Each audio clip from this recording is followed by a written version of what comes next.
The Earth is a vibrant planet, with 71% of its surface covered by water and the remaining 29% composed of landmass divided into 6 continents.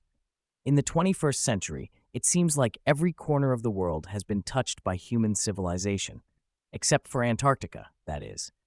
Antarctica is located at the southernmost point of the Earth and is the only continent entirely isolated from the rest of the world's civilization. Because of its remoteness, for a very long time, people didn't even know Antarctica existed until 1909, when an exploration team led from afar discovered it. Only then did everyone realize there was still an entire undiscovered landmass on Earth. But with temperatures averaging around 90-25 degrees Celsius all year round, even today, there are no permanent human residents in Antarctica. Or at least, that's what we're told.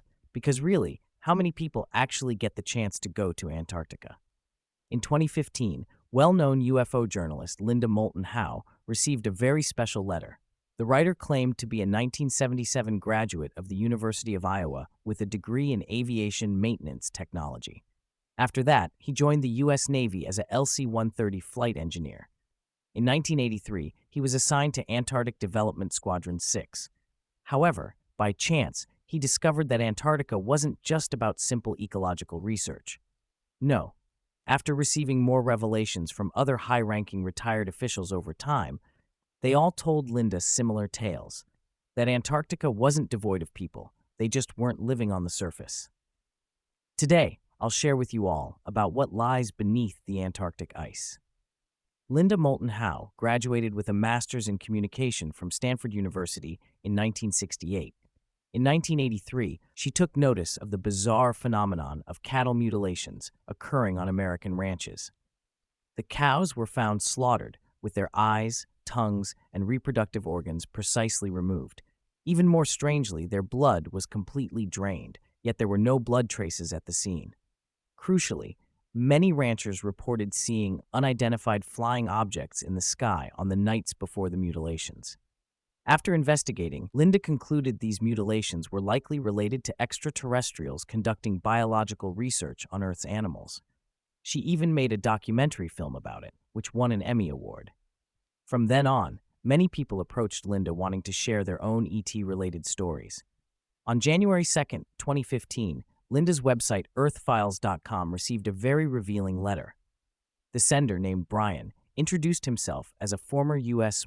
Navy flight crew member who had been stationed in Antarctica from 1983 to 1997. As a pilot, Brian was among the few allowed to travel across the continent. He was certain Antarctica was not the desolate wasteland the outside world believed. Brian explained that in September 1983, on his first deployment to Antarctica, his job was to ferry supplies between the McMurdo and Amundsen-Scott South Pole stations. His superiors strictly warned him about a military no-fly zone roughly 5 miles from Amundsen-Scott, allegedly due to an air sampling station whose readings could be contaminated by aircraft exhaust. Though this didn't affect Brian's normal flight routes, that changed in 1995 when a McMurdo technician was severely injured and needed emergency surgery only available at Davis Station. The distance between McMurdo Station and Davis Station was just too far, so Brian's only option was to fly the injured patient to Amundsen-Scott Station first to refuel. Then they'd take off from there, skirt around the restricted area slightly before heading to Davis Station. But just as they finished refueling at Amundsen-Scott, the patient suddenly lost consciousness and slipped into a coma. With the situation now critical, Brian and his crew had no choice but to fly directly into the supposed no-fly zone en route to Davis Station, without notifying anyone. And that's when the weirdness began. The co-pilot reported their navigation system was experiencing unexplained signal interference. To get visual references for flying, they looked out the windows. But instead of seeing an air sampling station like they were told, they saw something massive. Right where the air sampling station was allegedly located, there was an enormous underground entrance or hatch. It was about the size of a football field, big enough for their plane to actually fly into. And next to this huge entrance, they could see a stream of vehicles constantly driving up to it. The sheer scale of this underground cave entrance, the inability to see the bottom, It completely stunned the whole crew. But with the patient's life hanging by a thread, they couldn't linger. From that moment, though, they knew for certain there was no air sampling station near Amundsen Scott whatsoever. Brian's revelation seems to be corroborated by online observers who have spotted bizarre holes and entrances in Antarctica on Google Maps imagery, almost like evidence verifying his claims. After delivering the injured person safely to Davis Station, Brian and the crew were ushered into a small room.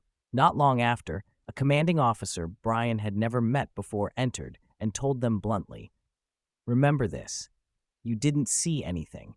You never flew into the restricted area, and you'll never speak of this again." With that, the officer turned and left, leaving the stunned crew behind. According to Brian, over his years stationed in Antarctica, he realized they weren't the only ones aware of this underground situation. At one point during a party, an officer at Amundsen Station casually mentioned to Brian that the air sampling station had visitors again recently. This struck Brian as very odd, since he knew there was no air sampling station. And at the isolated Antarctic stations, new arrivals were almost always fellow researchers or military personnel. They certainly wouldn't be called visitors. So Brian asked, "What visitors are you talking about?" The officer simply replied, "I can only tell you they're not human." After that cryptic remark, the officer refused to elaborate further on these visitors. Notably, ever since that officer made that comment about the visitors, every time Brian's flights took him over the Antarctic mountain ranges, they started seeing very strange craft or flying objects. Brian described the first time he witnessed such an object in 1995. It looked like a silver disc, with incredibly erratic flight patterns.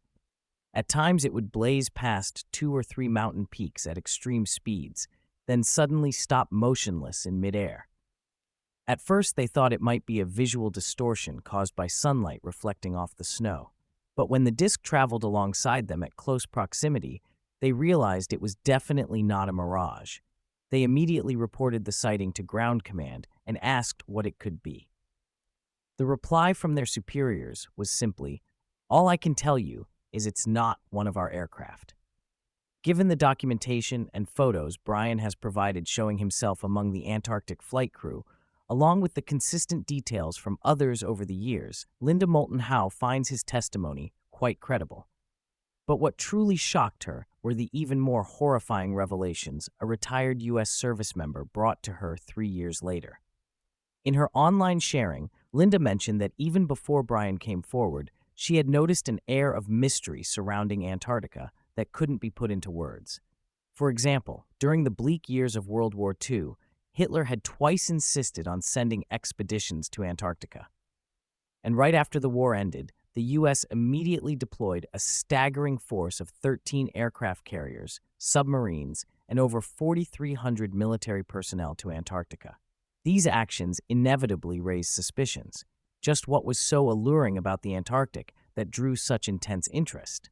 On July 19, 2018, not long after Brian's revelations about the Antarctic underground entrance, a man claiming to be a retired U.S. Navy SEAL approached Linda. Calling himself Spartan 1 to protect his identity, he remained unseen throughout the interview while his voice was distorted. Spartan 1 revealed that in 2003, his Navy unit was tasked with investigating a startling discovery. That year, a U.S. satellite's ground-penetrating radar had detected a massive structure buried over 3 kilometers, 1.8 miles, underneath the ice, around 93 miles from McMurdo Station. According to Spartan 1, his mission was to escort research personnel safely into this structure. By the time they arrived, another team had already excavated part of the entrance, an octagonal obsidian black edifice. From the exposed section, they could vaguely make out an enormous door. With just a gentle push, the door swung open, revealing a sloped tunnel leading down to another opening door. What struck Spartan 1 and the researchers as bizarre was that unlike the 40 degrees Celsius and 40 degrees for temperatures outside, it was a cozy 20 degrees Celsius, 68 growth, inside the structure. The interior was bathed in an eerie blue luminescence emanating from the walls themselves, yet they found no apparent heating or lighting systems. When Linda asked if this was the only anomalous structure found in Antarctica, Spartan 1 replied, "There's not just one, there are many. The one we entered was 62 acres in area." Linda was stunned at the 62-acre size, as that implied the octagonal structure had to be incredibly ancient, perhaps even predating the Antarctic ice sheet itself, some 34 million years ago when the continent was still temperate. So who could have built such a structure? But as shocking as the building's existence was, Spartan 1 revealed that was not the most mind-blowing part. After passing through the second door, they entered an expansive underground space containing hundreds of human-like bodies immersed in strange biocontainers. According to Spartan 1, these were actually bioforms created by alien beings, preserved in Antarctica until the day humans have made Earth unviable, at which point these contained beings would reactivate and take over the planet's custodianship. He knew this from an alien integrated into his unit who had explained there were multiple ET races regularly interfacing with humanity for different objectives under agreements with human governments. For cooperation purposes, the US and other nations had been operating a secret space program for decades, Antarctica being one of many secretive off-world bases, along with ones on the Moon and Mars that were difficult to detect. Elite scientists worldwide had been recruited to these bases under cover stories, unbeknownst to their friends and families who were regularly fed false updates. They say that starting from the last century, top scientists from around the world were recruited under the guise of overseas research programs, but were actually being brought to these secret bases. Their friends and family were completely unaware, as there was an organization dedicated to sending fake updates and postcards from them back home. The details about this secret space program are quite intriguing. I'll try to share more about that another time. Over the years, Linda has received so many revelations related to Antarctica that she can't help but be convinced there must be secret underground bases there. All of the whistleblowers provided documentation verifying their identities and backgrounds. And since they were speaking anonymously, there's no motive for them to fabricate stories for personal gain. Most importantly, these individuals were complete strangers to each other. Yet their accounts were not only mutually corroborating, but experts have also weighed in that if an obsidian structure truly exists in Antarctica, it could potentially withstand the intense radiation unleashed during a nuclear war. You see, when nuclear bombs detonate, they release massive gamma rays and neutron radiation. While obsidian can effectively shield against gamma rays, it can't block neutron radiation. But ice can.